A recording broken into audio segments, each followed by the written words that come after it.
to Jamaica Civil Service edition, How Sweet the Fruit. And as you know, it's October, and October is a very significant month in the calendar year.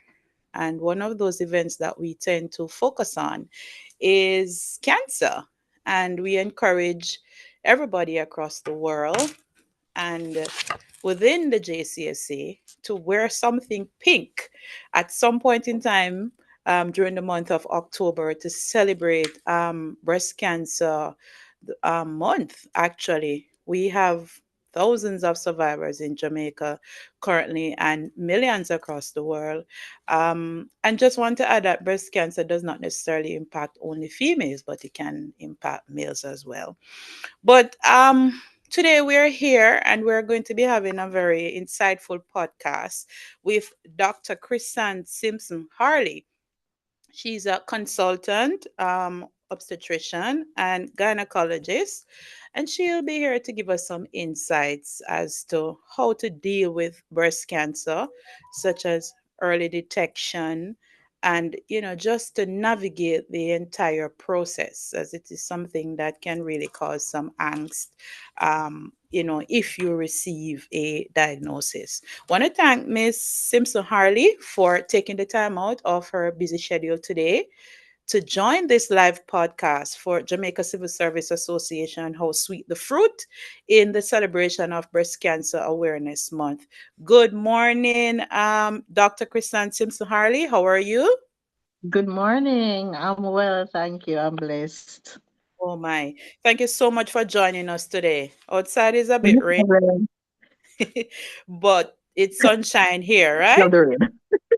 You love the Yes, rain.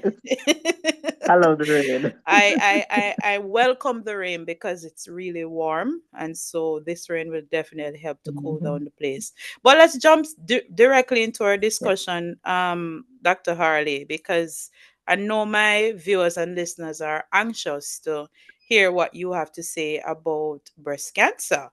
And as I said before, can breast cancer affect anyone, whether male or female? Yes, yes. Mhm. So, it's mostly, so it's the number one cause of cancer in women. Mhm. It is thought to be 43 women in every 100,000. So definitely one of the more common cancers that women will see, but it's also a cancer that is seen in men, just not as commonly. Okay. All right. Thank you for giving us that information, Dr. Harley. Sure. As it relates to females, and as a female, you tend to get very nervous when you see those ads come on and telling you about what to expect or what to look for. What are some of the specific common risk factors that people, especially women, should be aware of? And how can an individual assess their own circumstance to determine if they might have breast cancer? Right. So, I mean, first, one of the things that, women want to be aware of is what is their likely Hmm. risk. Right. The risk increases as you get older, obviously. And for most cancers, as you get older, the risk increases. But women who are very tall are more, more at risk. Women who have never had children are also more Right. at risk. And all of Wow. these are outside of family history. So, of course, if you have a strong family history, that is number one. So, if you have a first degree relative that had breast cancer, whether it's a mother or a sister, not necessarily an aunt or anything like that, but a mother or Okay. a sister or a father that had breast cancer, then your risk increases, right? Okay. Significantly, because there is, for some patients, a lot of patients, there's a genetic predisposition to for breast cancer. What also puts someone at risk is if it is that they have been exposed to high levels of hormonal influences over a long period of time. So people What do tend you to mean get by that? concerned about, like, oral contraceptives and things like Yes. that. So the studies are a little mixed. It is thought that if a woman is on long-term use of contraceptives, hormonal Okay. contraceptives, then there is a slight increase in risk, right? And when I say long-term, we're talking about greater than 10, 15 years, right? Okay. Not 5 years or 7 years, but continuous use as well. Okay. That can slightly increase the risk of breast cancer. Mm. However, we have found that, for example, most of the contraceptives that are used actually decreases the risk of things like ovarian and uterine cancers. So, you Okay. have to, balance that, risk versus benefit ratio. Right. And we watch that. It's not, yeah. So a lot of people are just like, oh, and I don't want to take it for this reason. But then, Right. for example, oral contraceptives can be protective for fertility and things like that. So you want to consider, all of those things before, making a decision whether or not you use something. But those are the main risks. Of course, women or men who are overweight, especially if Mm. you're significantly overweight, the risk of cancer increases, and not just breast, but generally bowel and all of that, the risk increases. So it's really important for people to try and maintain a healthier diet and lifestyle. Okay, great. Because I was just about to ask you about, lifestyle habits, if it actually impacts your chances of you being Yes. diagnosed. So you have pretty much tied that up for us. Um, And let's speak smoking and about alcohol, let's not forget those. the Yeah. alcohol drink. Yes, the consumption of alcohol And the smoking, yes, and the yes. smoking. And what about sleep? I've heard quite a bit of I don't want to say influencers, but we have to pay umbrage to these folks. People are listening to them, people are watching them. How important is sleep, in terms of longevity and our health? Resting. No, so sleep is extremely important. It's your body's way to reset. It's your brain's way to reset. As a matter of Mm, fact, sleep is the way that you're able to build memories. It's right. how you're able to have strong long-term memories, and even it helps to preserve your short-term memory too. So that's one.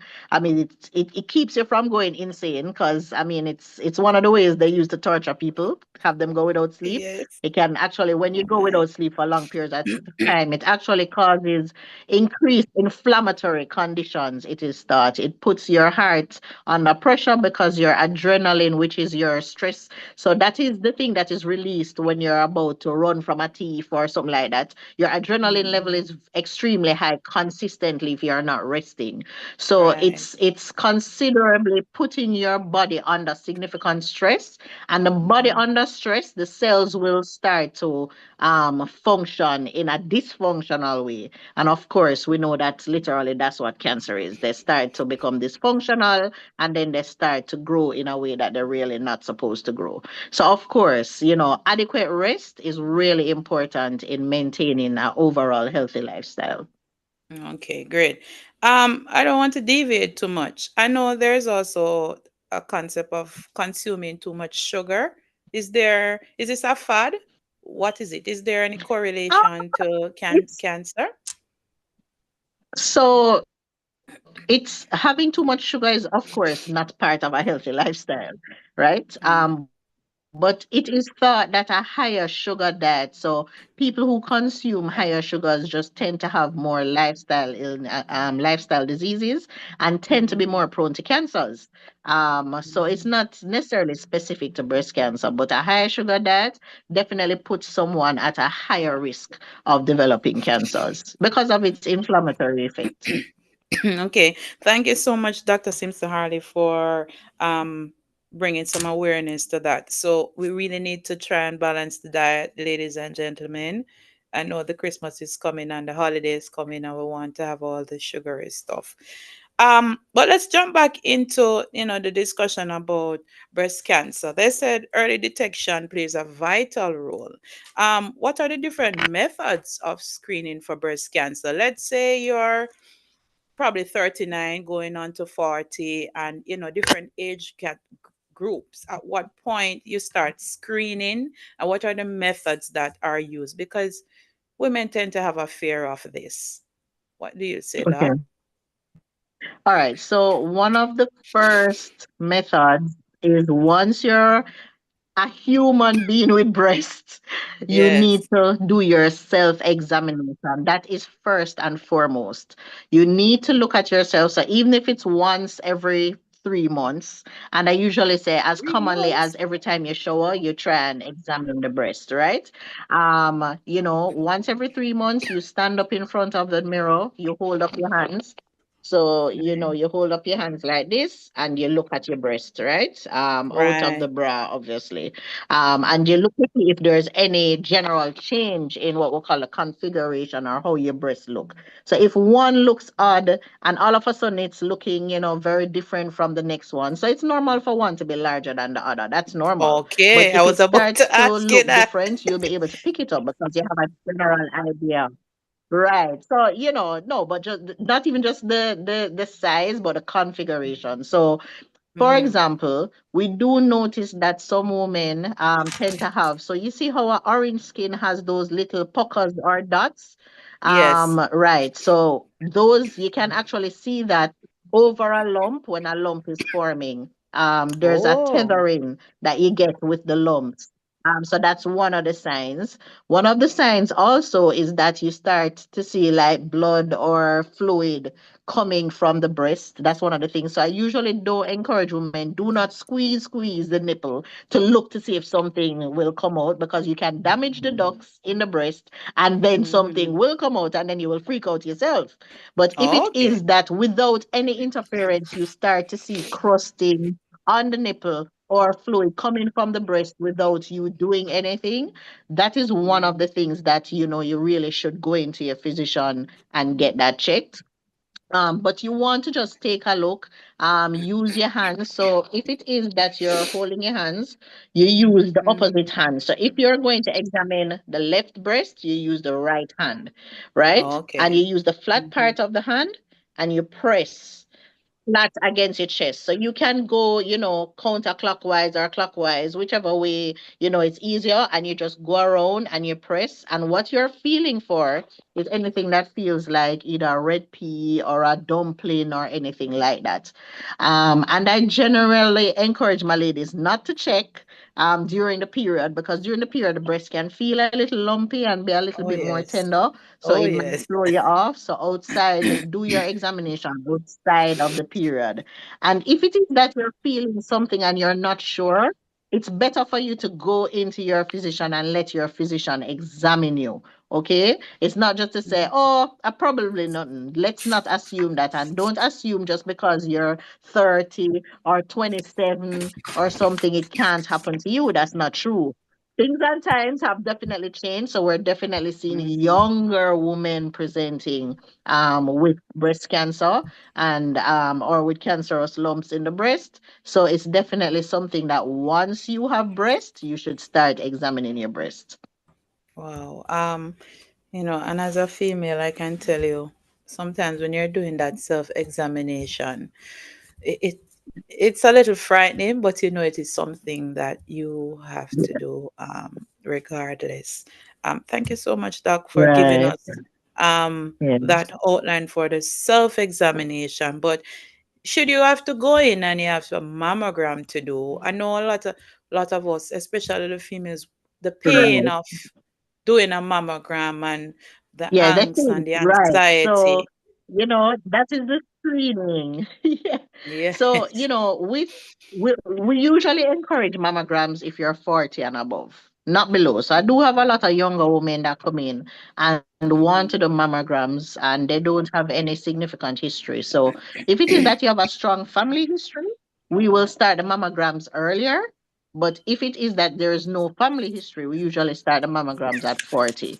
And I Oh. usually, when I always say to my patients, when you go in to get the mammogram, it is so quick and so fast, and the discomfort is not what you have heard. It's similar to a pap smear. Most of the times, what is more Mhm. painful is the fear of the event Yes. itself and not the actual event, right? Because Mm-hmm. it's very quick. And you do have a lot of places that are very gentle, very efficient, and you're in and out in like a matter of minutes, right? Mm-hmm. So it's definitely not something to be afraid of. And there's a misconception that, the radiation of mammograms is going to Yes, predispose you to cancer. No, I've what heard will that. happen is that mammograms will pick up.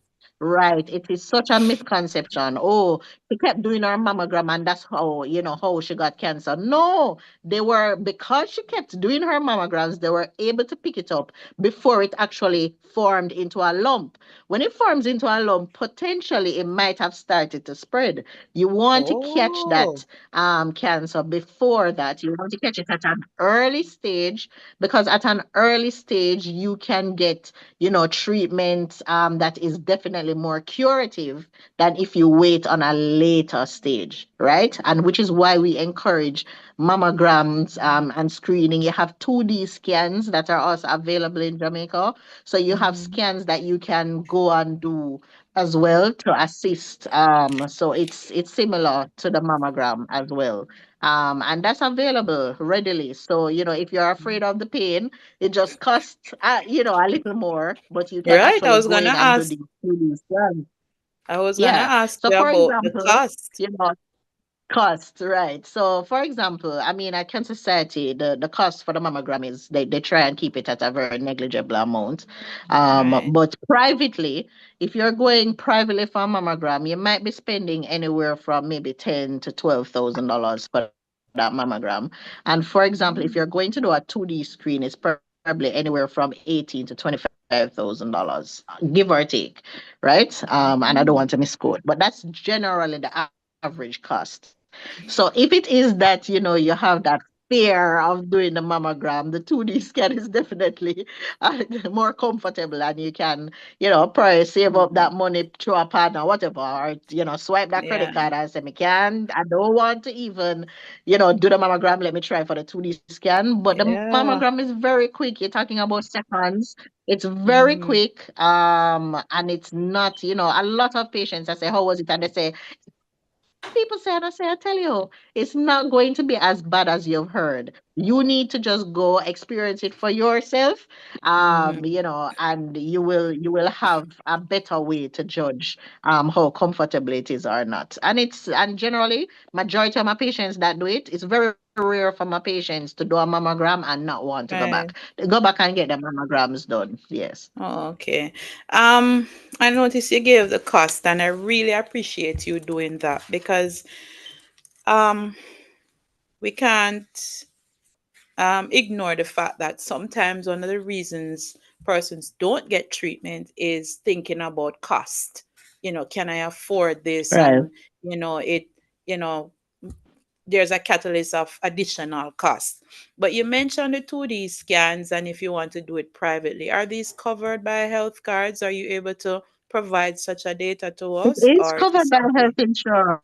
It's definitely covered. So for most health insurance, if not all, you get a pap smear Mm, once a year. You get money towards a pap right. smear once a year. You get money towards an executive profile once a year. And you get money Mm, towards a mammogram once a year as well.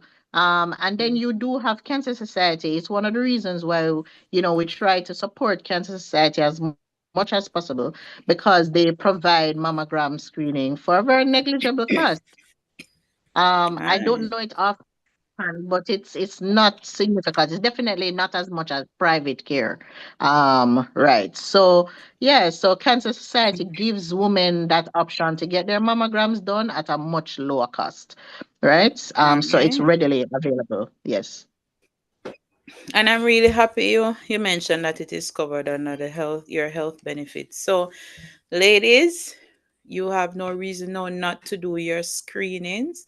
You can visit the Cancer Society or Dr. Harley herself, right, Doc? Because Right. you are Because quite yeah, as an experienced OBGYN, we are the ones that tend to pick it up a lot, the lumps and so, because we during do that include a time. breast check. Yeah, so personally, every patient, every female patient female patient that comes in here, they get a breast examination. If unless they specifically decline it or something like that, I always Okay. encourage them, let me check the breast. It's not just you come to the gynae, you think, oh, it's below the waist. No, your doctor is supposed to do your full examination when you go in to get your checkup. And it's important to do this once a year. Okay. I think, as I said, Doc, when you're in your little small groups as females and you're having conversations, it's a lot of time is the fear. And then no, we're going to jump into the treatment if you were actually diagnosed with breast cancer and the idea of that change in your body. Because is it that all the time when you're diagnosed with breast cancer, you'll have to remove your breasts? Or are there ways to save the breast? Because I know females would have expressed those challenges after you've come out of, is it post care? You can correct me if I'm wrong. And you have to remove that bandage and everything to see the change in your body, the psychological impact of the changes. How do we deal with that? Right. So So let me start with in terms of treatment, it depends on Mm, the stage. right. And generally, this is why screening is very important because you do have patients that will come and the area is so localized, they can Mm-hmm. excise that area and you still retain the breast, right? Okay. It's the staging of breast cancer that determines the treatment. So you will have women that have to start with radiation, chemo, outside of mastectomy. Some women will have to remove one breast. Some women will opt to remove both. Like whatever happens in one breast can happen in the next, and they will, Right. opt to remove both. But it depends on the staging of the cancer. And that determines treatment. But not every woman will actually lose the breast. And what we encourage women when it is that we pick it up earlier, that cost you is much less. So, for example, if Mm-hmm. you are considering private care, so let me just use Right. private care. It's nothing like you're in the government and this care is free.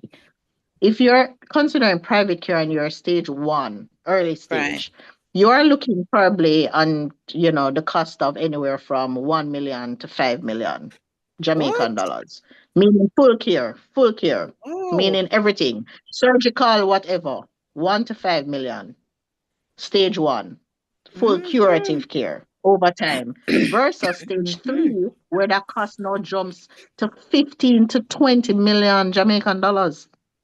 Wow. Stage three, and you're not talking about stage four, right? Oh my. So it's one of the reasons why, and it can be potentially less how depending on how fast they catch it. So it's Okay. one of the reasons why we encourage strongly screening, because if we catch this thing early, the cost here is much less, and the long term, what we call morbidity, meaning Mm-hmm. morbidity just means that the effects that you have post. So the morbidity of surgery, the effects that that had, the morbidity of chemo, radiation, all of that, all of those effects on somebody's body, those are potentially less when it is Mm-hmm. that you catch something early and you have less of these things that you would need. So you have some people that will not need radiation therapy because they caught it early. They might just get, Okay. excision and then chemotherapy. Some people get excision and nothing, right? Meaning they're just Oh. monitored with mammograms, right? So it's not everybody will go on Mm-hmm. chemo, it's not everybody will need radiation. It just depends on how quickly they find it and then treat you. If it is that women get mastectomy, there is the ability to do what we call reconstruction. So they can get Mm-hmm. so a lot of women know that we do breast implants and stuff. Women are doing breast implants outside of breast cancer. They're Outside. just doing it to Yes, look indeed. good. That is Yeah. available, right? So you have implants available. Sometimes what they do is take fat from the lower abdomen. So if you're somebody that have fat in the lower abdomen and stuff, Mm-hmm. they remove tissue from there, from the lower abdomen, give you a nice tummy tuck, and then use that to reconstruct the breast, right? So Mm-hmm. a You get nice a free fix tummy up. talk. So I mean, all of those things are available. Yes, all of those things Right. are available. just having that conversation with your physician once you're diagnosed. And I do know a lot of women that opt not to do it, you know. They opt not to do reconstruction. They're fine with how they look and they get on with life. For them, life is everything. Once they're alive, they're fine. Right? Hmm. And then some women opt to do the reconstruction. Okay. And I'm happy you're giving us the lighter side, and for individuals who, emotionally are probably stronger to know, if they look at that change in their body, they're okay. Because as you said, the greatest thing is to be living or It's above life. ground, as we would Yes. say. But what Mhm. about those individuals, females, especially if they're in relationships and there's this change to the body? um what do you find that happens? How do we cope with circumstances like that as females, and even for the partner themselves, because I know it might impact the partner. I find that people tend to do so. One, someone's mindset has a lot to do with how they manage coping with a severe disease like breast cancer. Their mindset is one thing, and then support from a spouse and family members that goes a far way. So when it is that you have very strong support from a spouse, from co-workers, from the people around you, it tends to Right. improve just how they are, how they feel, how they manage, how they actually go through the treatment process, and then the long-term impact of having a disease like this. So it's very important for people to educate themselves. Unfortunately, you will have women who might not have that level of support, and it does impact the relationship, especially if spouses aren't as engaged or involved in the relationship. And it probably is just uh, uh it's it's probably something that peels off what was happening on the relationship in the first place. And it's unfortunate to say, but it's the Mhm. reality. You will find that somebody who is generally supportive from the get-go generally will continue to be supportive. Yeah, for better or for worse, really. Some people Yes. really take that seriously, and that is great. And we do see that a lot. But unfortunately that doesn't always happen, and it is life. But you Mm. do have also groups. So you have support groups, whether Good. online, you can reach out to Cancer Society. They can give a lot of more education in terms of support groups and stuff. And I find that having a strong and I wouldn't even call it religious background, but having some kind of faith group really Mm-hmm. does Faith-based help, group. in terms of having that support. Yes, I mean, we find that people who have a strong church support, a church family and that kind of thing, it makes a Mm-hmm. huge difference in terms of how they manage this disease and going through it. And then we find that people of faith generally tend to do better across the board, right? So it is something that people want to inculcate. It's not something that you wait on getting this disease to include in your life. It's something that you want to be steady in. So if something like this rocks the boat, you have something to hold on, and you have that support.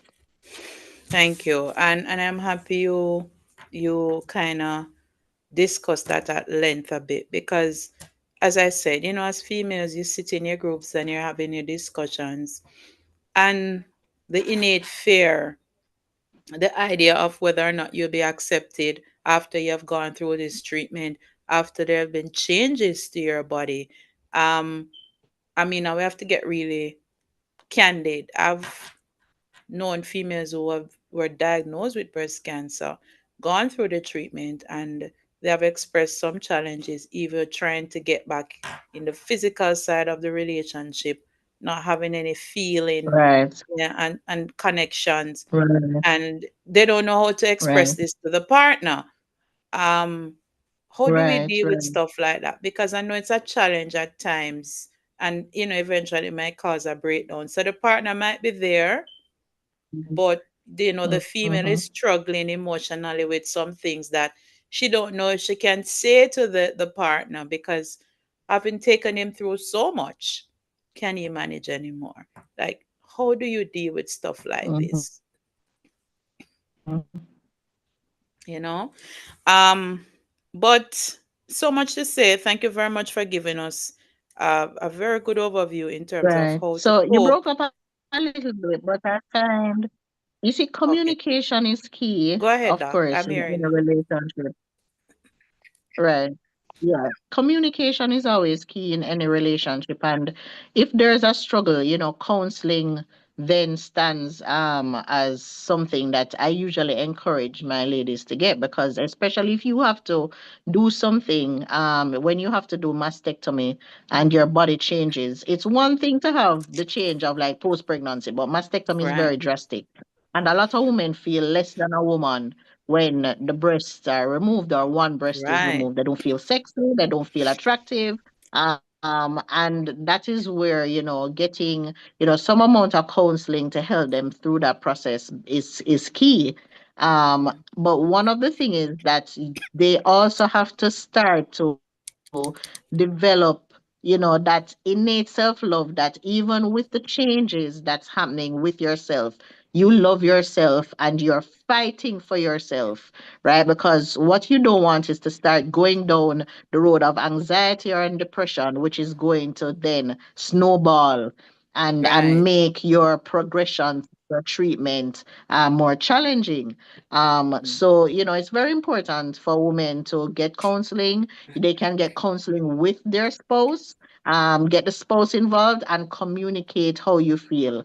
The men mm. are not what mind readers. None of us as human beings are mind readers, and Indeed. we barely can read body language. So, That's true. it's definitely something that you want to talk about and express. And for us, our Mm-hmm. libido or how we feel about sex is Yes. 85% emotional, right? Yes. It's here. Yes. So if here is not, we are not feeling it. And especially if you're going through treatment and stuff, Mm-hmm. that, becomes a challenge. Once you have and love, I find that a relationship that's really built on love and Right. not the physicality of it does stand the Mm-hmm. test of time, I mean, the Bible says love covers a multitude of sins, Yep. but it stands Indeed. the test of time. Those are the things that really show you the spouse that you have. Um, so, and if it is that there's a challenge, then get counseling. Thank you so much, Doc. Thank you for really shedding light on that. I mean, we have discussed some myths earlier, and we know that Jamaica is, um, should I say, 10% folklore and myths that a lot of persons tend to have.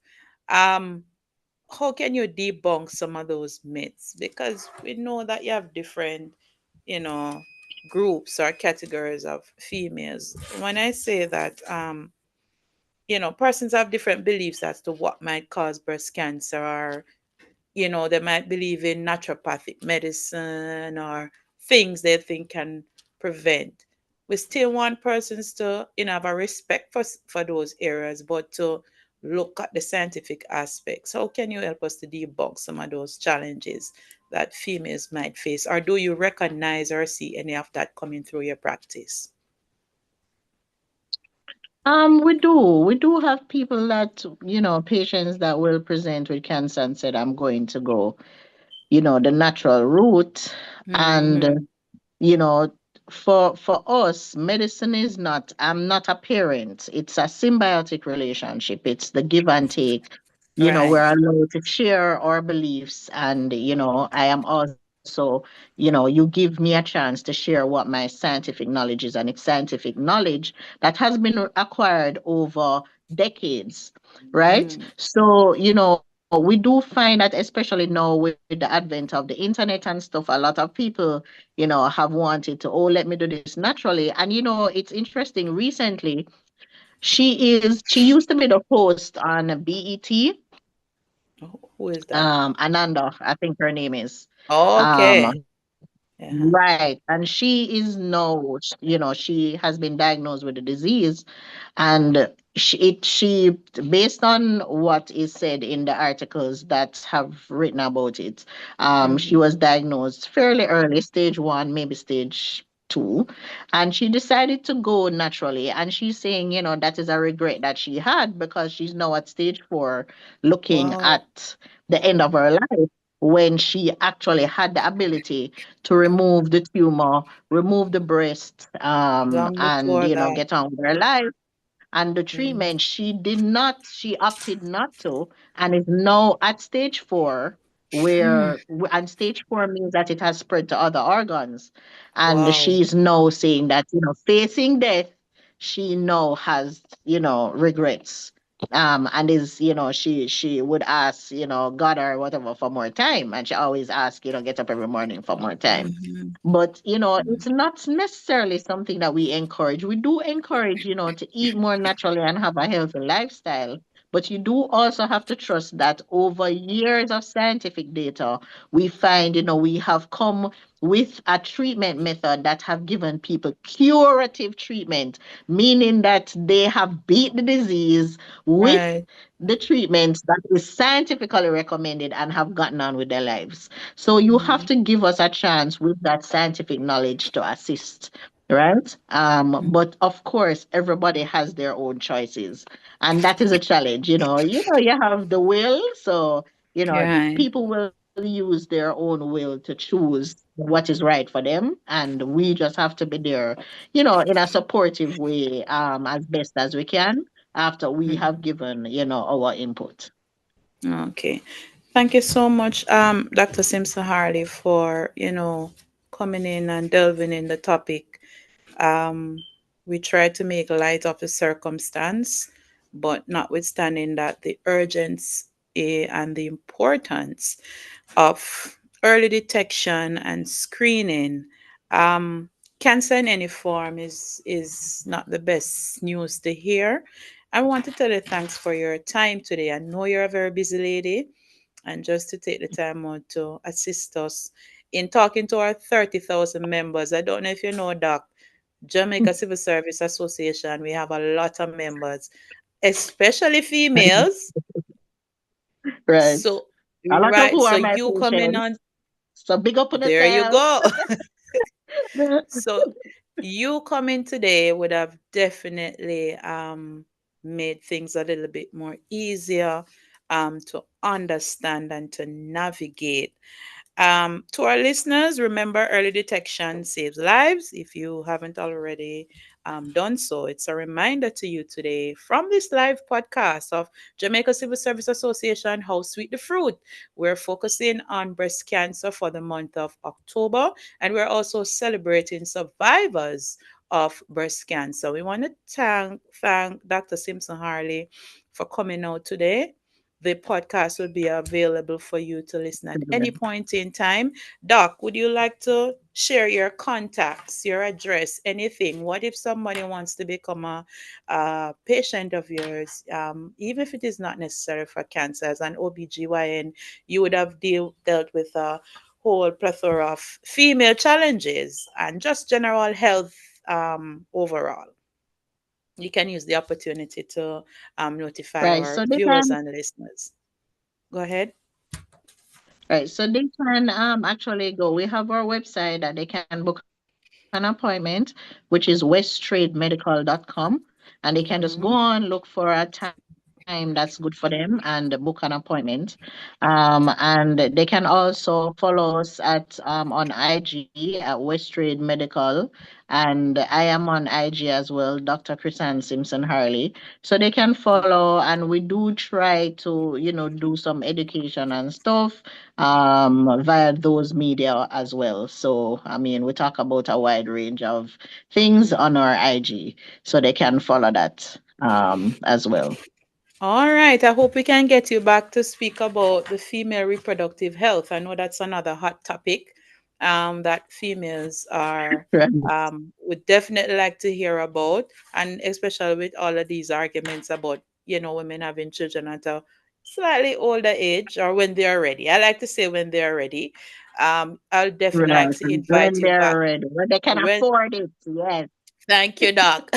I'd like to invite you back to the podcast to come and share your thoughts. But, ladies and sure. gentlemen, despite the rain No today, it's still a problem. beautiful day. It's very cool in Jamaica and we're enjoying the weather. Dr. Harley Simpson, thank you so much for coming out this morning to share your thoughts, your No knowledge, your problem. encouragement to our viewers and listeners. We're wrapping up the podcast now. And as I said, thank you so much for watching. Stay tuned for another one. So come back. Bye, Doc. Take care. Bye. Thank Bye. you. All right. Yeah. All right.